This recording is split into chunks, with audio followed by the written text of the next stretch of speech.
¿Cómo les va? ¿Todos Buenas están tardes, doctor. bien? Hola, hola. ¿Todos están bien? ¿Tranquilitos? Buenas tardes, Doc. Hola, hola. ¿Cómo está la salud, chiquillos? ¿Todo bien? Todo bien, doctor, todo bien. Hasta ahora. Qué bien. Me alegro, me alegro. Hay que cuidarse bastante.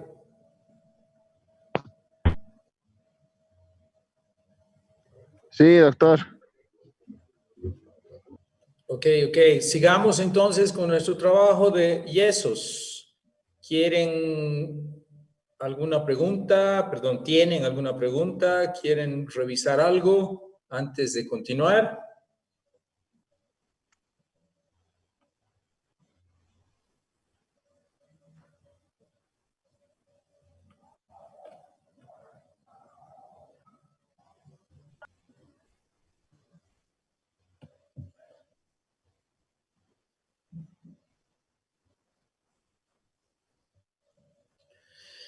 Creo que no hay nada. Entonces, continuaremos. Tenían que ustedes revisar algo, ¿no? ¿Alguna tareita tenían o no?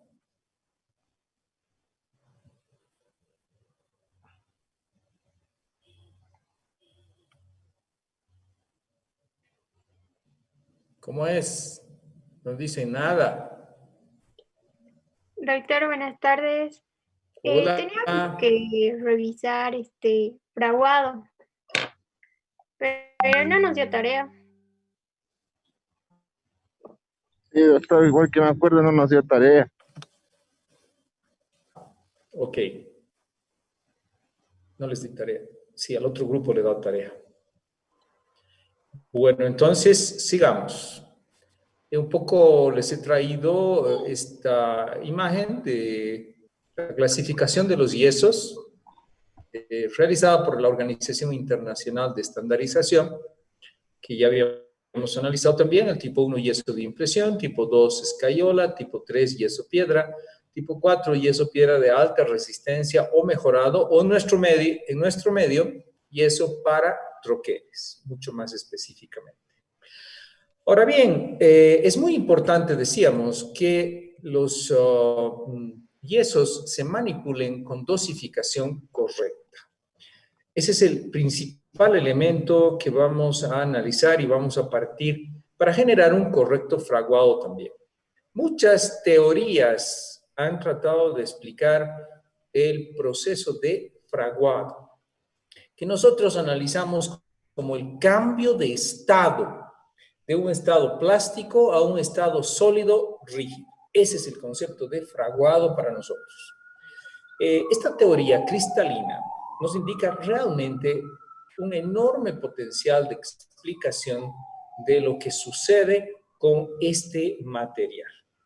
Habla de una diferencia de solubilidad, por supuesto, de un hidrato de calcio, perdón, de un sulfato de calcio doblemente hidratado o dihidratado, que es insoluble. Pasamos, gracias a la calcinación, a un sulfato de calcio hemihidratado o semihidratado, que es totalmente soluble. Esa posibilidad de solubilidad va a generar la constitución de una mezcla entre polvo de yeso y agua que va a constituir una solución. Y si ustedes analizan, es una solución que es sobresaturada, porque al fin y al cabo tenemos gran cantidad de polvo para poca cantidad de agua. Entonces, ¿cuál es la relación óptima de agua para polvo de yeso? ¿Qué me pueden decir ustedes? ¿Han averiguado algo? ¿Han revisado algo de los documentos, de nuestros textos guía?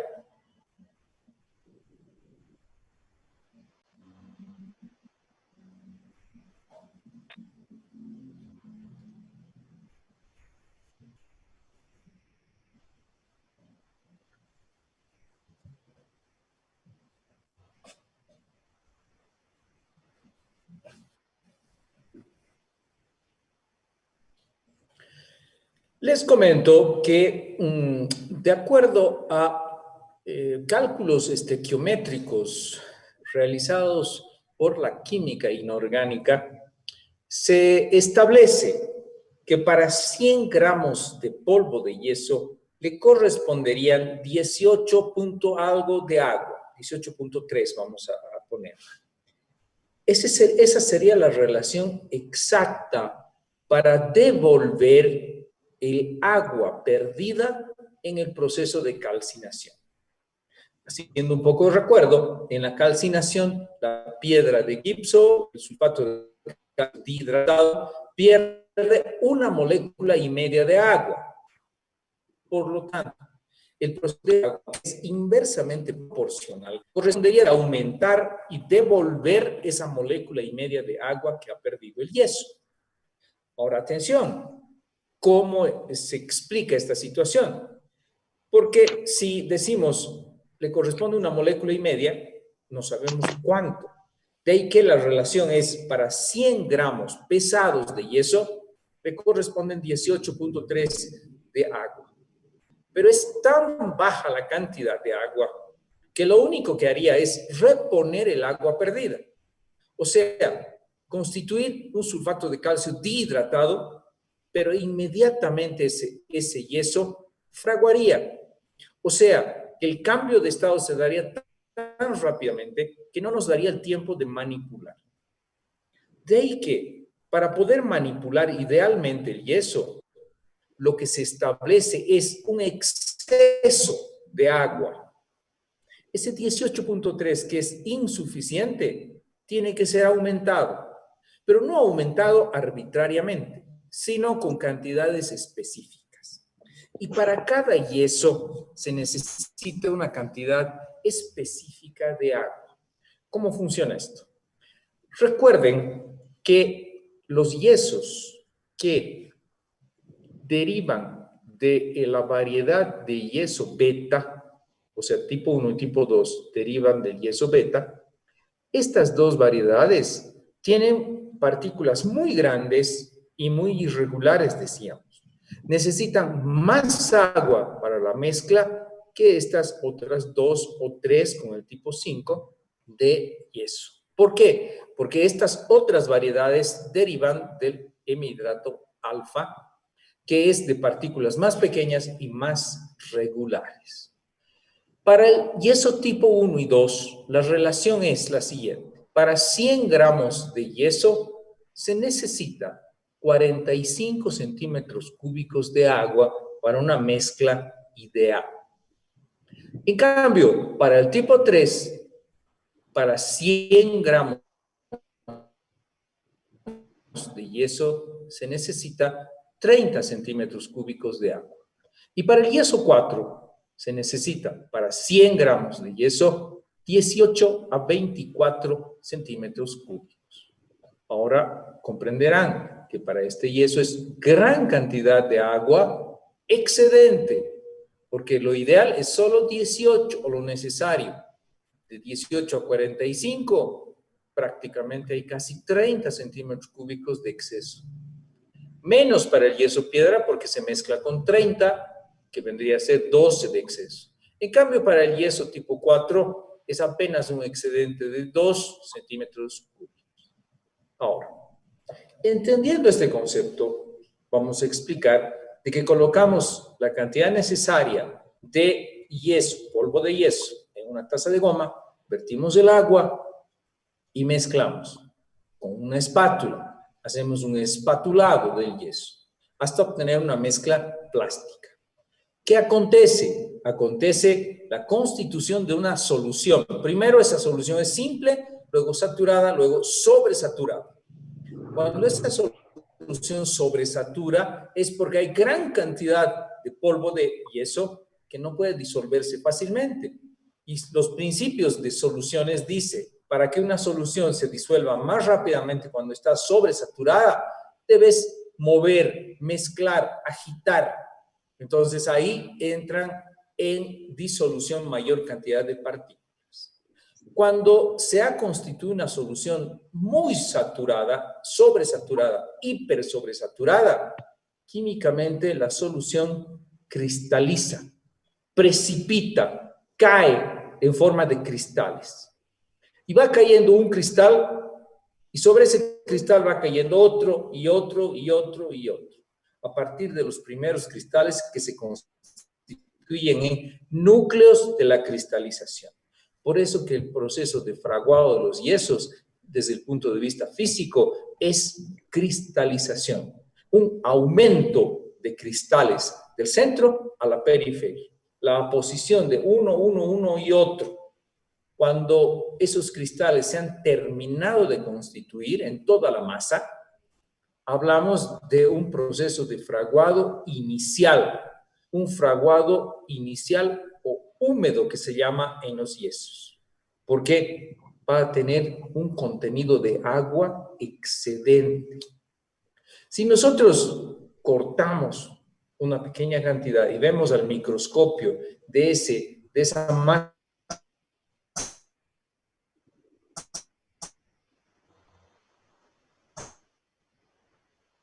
de yeso fraguada, pero una gran cantidad de agua.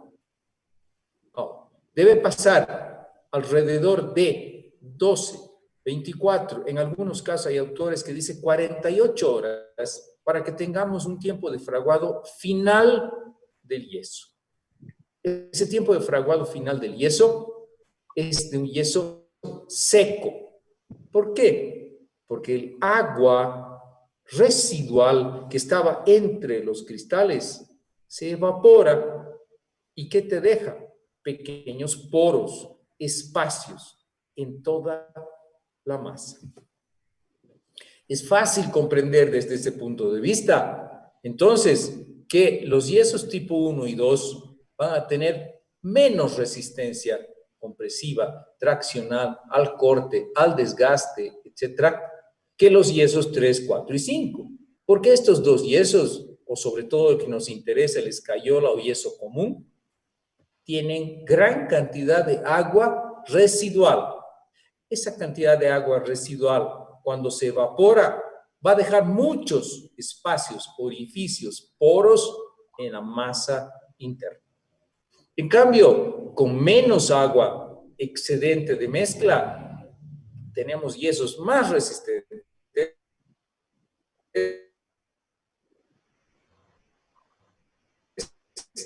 porque tienen partículas muy pequeñitas. De ahí cobra mucha importancia que nosotros utilicemos mezclas adecuadas de yeso, tanto polvo de yeso como de agua. La reglación agua-yeso, eso es lo que se llama.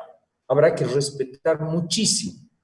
Y no es el manejo irracional de poner un poquito de agua, un poquito de yeso. Si te falta yeso, le aumentas yeso. Si te falta agua, le aumentas agua. Con lo cual vas a tener yesos nunca estables. Vas a tener yesos con características pobres, características indeseables totalmente. Ese es entonces físico. Desde el punto de vista químico, es una reacción química entre un sulfato de calcio hemihidratado, al cual se le incrementa agua en cantidad ideal para que se convierta nuevamente en un sulfato de calcio dihidratado. Pero además va a generar una liberación de calor a lo que llamamos la exotermia de fraguado de los yesos.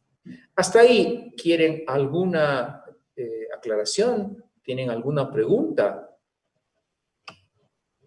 Doctor. Adelante. Y con el tema de que cuando se compra un yeso y se toma todas estas medidas, pero igual la solución sale mal, ya sea porque el yeso está alterado o ha sido mal almacenado, estaría mal ir agregando, digamos, si le faltase agua o yeso. Por supuesto, desde ningún punto de vista es aconsejable el cambiar las cantidades de polvo de yeso y de agua. Lo mejor es manejar esas cantidades idealmente con estas relaciones. Normalmente lo que debemos hacer es cada vez que compramos un yeso, cualquiera de los tipos, el de hacer una primera mezcla sin propósito de utilizar con algún trabajo clínico. O sea, hacer una mezcla de prueba. Si yo hago mi relación para el yeso común, por ejemplo, de 100 a 45, mezclo, espatulo, y por ejemplo, si ese yeso está hidratado, o sea, ha sido conservado en mala manera, va a ganar agua, que voy a explicar más adelante, ese yeso va a tener un tiempo de trabajo mucho más corto. Entonces, lo que nos viene a la mente es, te aumentaré agua. Pero esa relación, ¿cuál va a ser? O sea, yo le puedo aumentar 50, le puedo aumentar 60, le puedo aumentar 80, o le puedo disminuir. Entonces, lo que debemos hacer es una prueba investigativa de nuestro trabajo. Quiero decir, entonces, si para 100, con una relación de 45 óptima, es una relación mala, porque te da un tiempo de trabajo alterado, en este caso, un tiempo corto, es que vas a tener que aumentar agua. ¿Cuánto vas a aumentar? 150. La segunda mezcla haces y está perfecta, entonces ya no tienes necesidad de cambiar más. Para ese yeso, tu relación va a ser 100-50. Todas las mezclas que hagas va a ser 150, hasta que se acabe ese tu yeso. Luego comprarás otro, una prueba. Nuestro trabajo siempre es basado en 3 aspectos, a no olvidarse. 1, las propiedades del material. 2, las especificaciones de la Asociación Interamericana para el Material. Y 3, la investigación. La investigación puede ser hacer una investigación en libros, en bibliografía de toda índole, en el internet, o la investigación de trabajo propia en tu consultorio. Lamentablemente, hay muchos yesos adulterados, correcto. Nosotros en la práctica de materiales que hacemos en la facultad, vemos todos los años cómo hay una gran variedad de yesos con variantes de cantidades de agua. Lo que entonces es aconsejable para el odontólogo es ir midiendo esas relaciones. Pero además la selección del producto debe pasar por comprar yesos confiables, lo que decía un principio de la clase de yesos. Debemos tratar de buscar yesos que sean envasados en origen por el fabricante y que te dé una certidumbre de que han sido mantenidos correctamente. Porque un yeso que es embolsado y apenas con un nudo y te venden sin ninguna indicación, vas a dudar siempre. Vas a dudar de la cantidad que tenga de yeso, si no ha sido mezclado con otros yesos o con otros productos, si no ha sido mezclado envasado con un tiempo de antecedencia muy grande, si no ha perdido componentes, si no ha ganado componentes. Entonces, vale la pena realmente seleccionar adecuadamente tus yesos. Creo que con eso saqué un poco de las dudas, ¿no? Sí, doctor, es que generalmente siempre hay ese problema al hacer la práctica con los yesos adulterados.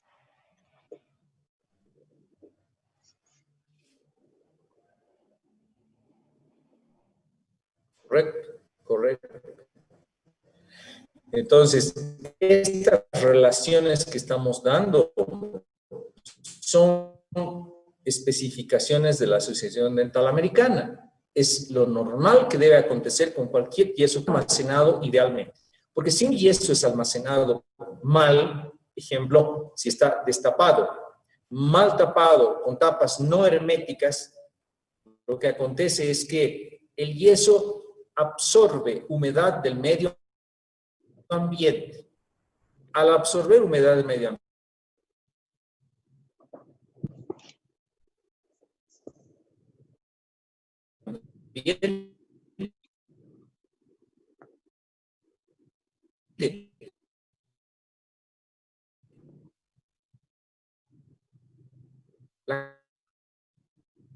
capas. Doctor, se escucha entrecortado. Sí, doctor, igual se escucha medio entrecortado.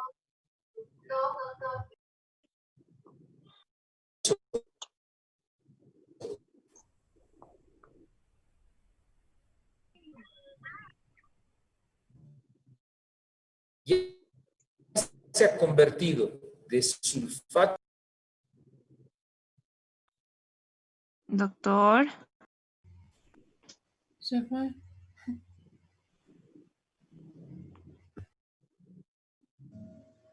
Sí, creo que su internet. Se cayó mi internet. Ahora sí, ¿me escuchan? Sí, doctor, se Sí, estaba doctor. escuchando Sí, doctor. hace rato. Se cayó totalmente el internet, disculpe. Entonces, como les decía, es muy importante el hecho de que observemos esas características para que tengamos yesos realmente confiables. ¿Alguna otra duda?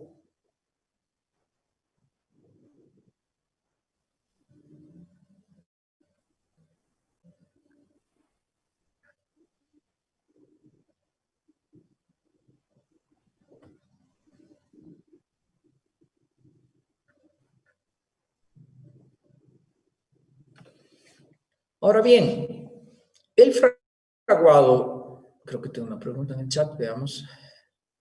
¿Por qué se calienta el yeso cuando está fraguando?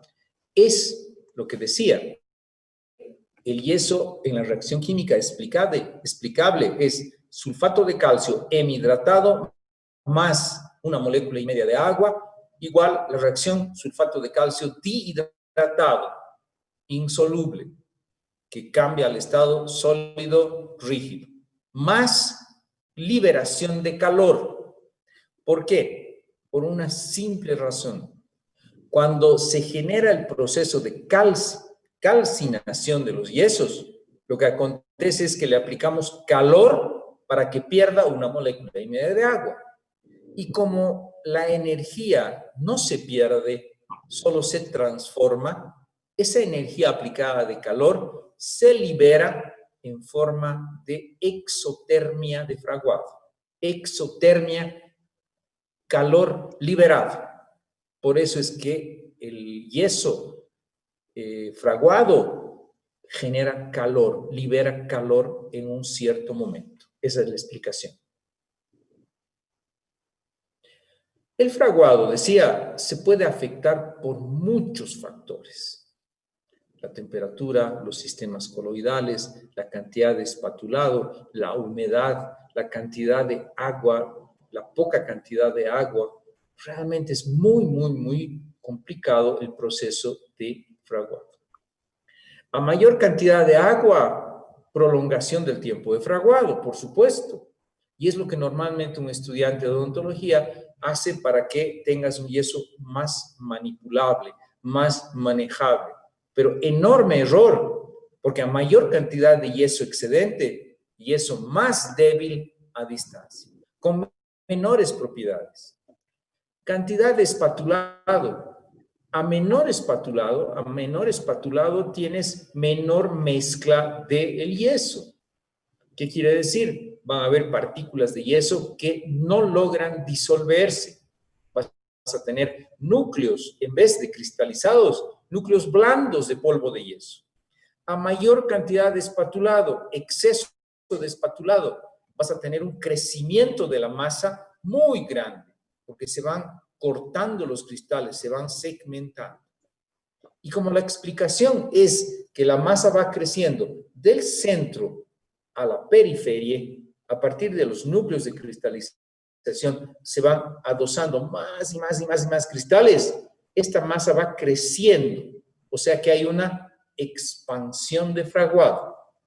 A más cantidad de cristales, mayor expansión. O sea que un espatulado excesivo es negativo, porque podría originar una expansión indebida de ese crecimiento. O sea, te daría un modelo con tamaños anómalos. La temperatura. Mayor temperatura acelera el tiempo de fraguado. Temperatura del agua, por supuesto. Si se aproxima a la temperatura de 80 grados, más bien se retrasa el fraguado o, por último, no fragua porque no se disuelve el yeso. En cambio, menor temperatura, más frío, retarda el tiempo de fraguado. Lo que les decía, todos los materiales se afectan con menor temperatura o mayor temperatura. Los sistemas coloidales generan un retardo en el tiempo de fraguado. ¿Cómo funciona esto? Cualquier sistema coloidal demora el fraguado. Si quieres tú manejar tiempos de fraguado, es muy bueno utilizar sistemas coloidales. Algo que debemos tener cuidado nosotros es el alginato, que es un hidrocoloide, va a demorar el tiempo de fraguado de nuestros yesos. ¿Qué acontece? Entonces, si recuerdan en la composición del alginato, decíamos que existe un acelerador del tiempo de fraguado de los yesos. O sea, una sustancia para compensar el retardo que genera el alginato. ¿Cómo podemos acelerar el fraguado de nuestros yesos? ¿Quieres tú trabajar más rápidamente ese yeso, que ya frague finalmente? Se puede acelerar añadiendo sales a la mezcla. ¿Qué tipo de sales? Desde la sal común, cloruro de sodio, hasta partículas de yeso ya fraguado. Son aceleradores del tiempo de fraguado. O sea, que alguna vez que tú quieras acelerar tu proceso de fraguado, es mejor utilizar un poquito de sal, añadir a tu mezcla sal común y vas a tener un yeso más rápidamente obtenido de tu modelo.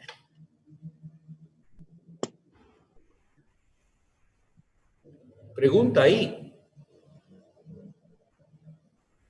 Sí, doctor, una duda. ¿Qué pasaría si se excede, si es que le pones más sal o le pone más sal? ¿Qué pasaría con el yeso? Puedes tener un yeso inmanejable. O sea, que apenas termines de mezclar, esté tan denso que ya no te permita vertir en tu impresión y te generen muchas burbujas, te generen espacios. O sea que sería muy corto tu tiempo de trabajo. Ese sería el gran inconveniente. Y otro inconveniente, si añades muchos cristales, lo mismo, crecimiento de la masa, o sea, una expansión de fraguado, indeseable.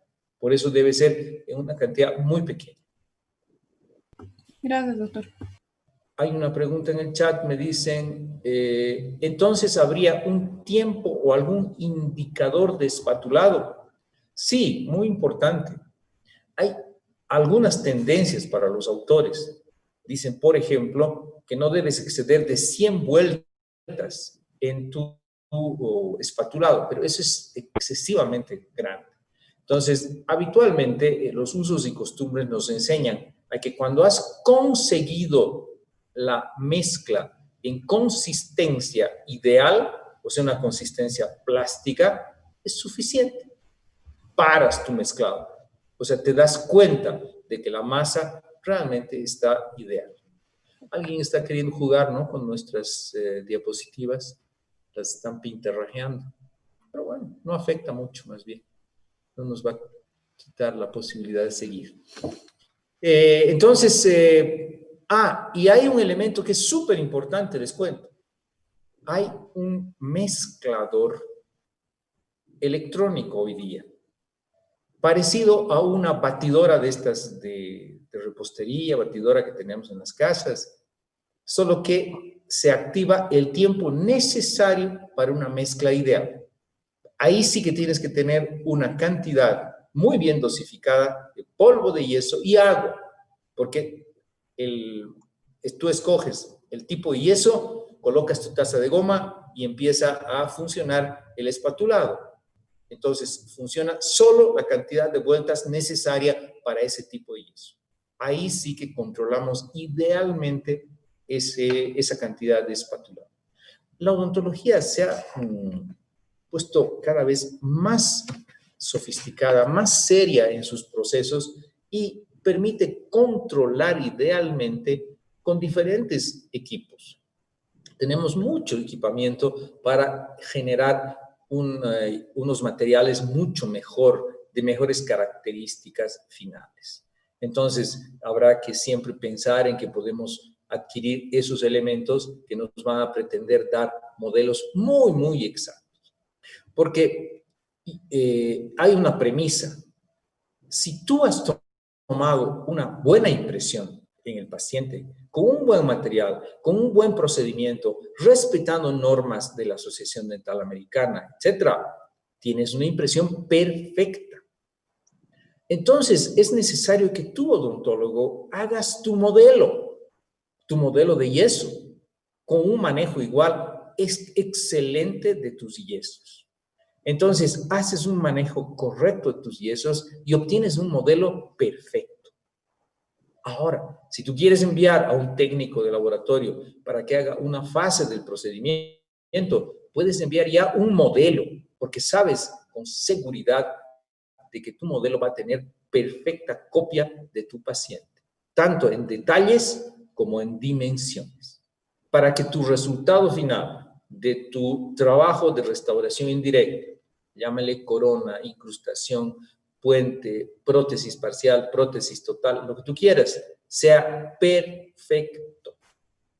Entonces, estamos asegurando las etapas de manipulación hasta donde sea posible. Si tú puedes hacer tu encerado, tu patrón de cera, con un manejo igual de ceras perfecto, es ideal. Si puedes hacer una prueba con tus patrones de cera, perfecto. Y después puedes enviar al laboratorio para que tu laboratorista concluya el proceso. Una manipulación con metal, una manipulación con resinas acrílicas, etc. Entonces, estamos asegurando nuestro éxito profesional. ¿Alguna otra pregunta?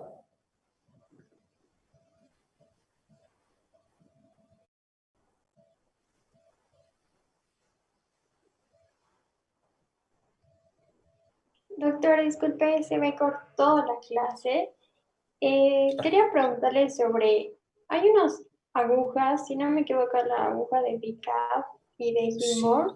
Sí. ¿Esas agujas pueden ayudar para saber si ya está listo el yeso o para saber si falta? Te cuento que las agujas de Pickup de Gilmore, que se denominan también penetrómetros, son indicadores más bien del fraguado. Estas agujas tienen pesos específicos y que se van colocando y de acuerdo a la introducción que tengan en la masa de yeso, se va midiendo la cantidad de fraguado que ha ido progresando. O sea, se utilizan para medir los tiempos de fraguado de tu yeso. Cuando tienes un yeso fraguado, cuando ha cambiado totalmente del estado plástico al estado sólido rígido. O sea que eso te indicaría esos tiempos, no tanto la cantidad de espatulado que necesites, ¿no? Nosotros habitualmente, si no tenemos un mezclador electromecánico, vamos a procurar realizar una mezcla ideal con el menor tiempo de espatulado, pero hasta obtener esa consistencia ideal, si tú quieres cremosa, si tú quieres plástica, para detener nuestro espatulado. Entonces, más que todo serían esas agujas para medir desde el inicio hasta el final, ¿verdad? No tanto más que todo para saber si está ya fraguado, ¿no? O sea, te miden el tiempo de fraguado que va a tener ese tu yeso. Entonces, lo que puedes hacer es, al comprar un yeso, inicialmente hacer una mezcla de ese yeso para probar, para analizar, para investigar y utilizar los penetrómetros. Entonces, al utilizar los penetrómetros vas a tener el tiempo. Entonces te dirá, por ejemplo, el yeso ha cambiado del estado plástico al estado sólido rígido en tantos minutos y está totalmente fraguado en tantos minutos. Entonces ahí sí, específicamente para ese producto y eso, vas a tener esos tiempos. Para eso te va a servir. Y claro, anotas esos tiempos para que tu manipulación a distancia siga siempre esos tiempos. Ah, ya. Gracias, doctor. Ahora, evitamos eso cuando compramos un yeso, repito una vez más, de procedencia ideal, porque el yeso de procedencia ideal te va a informar en sus indicaciones. El yeso se manipula de la siguiente manera, con la siguiente relación, agua-yeso. Tienes un tiempo de trabajo de 8 a 12 minutos, un tiempo de fraguado inicial de 35 minutos, un tiempo de fraguado final de 24 horas. Entonces, ahí no tienes necesidad de hacer investigación, por supuesto, porque estás segura de que vas a trabajar yesos con tiempos ideales. Solo que en nuestro medio, cuando es difícil conseguir esos productos, necesitaríamos recurrir a lo que tú comentas. ¿Ok?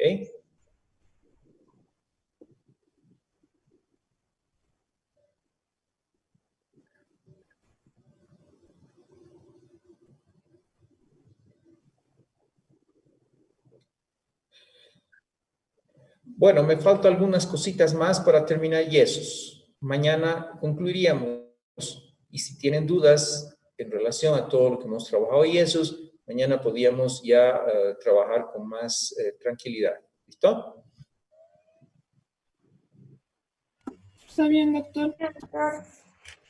Los veo mañana. Que estén bien. Un saludo. Chao, chao, chao. Gracias, doctor. Hasta luego. Doctor, Chao, chao, chao.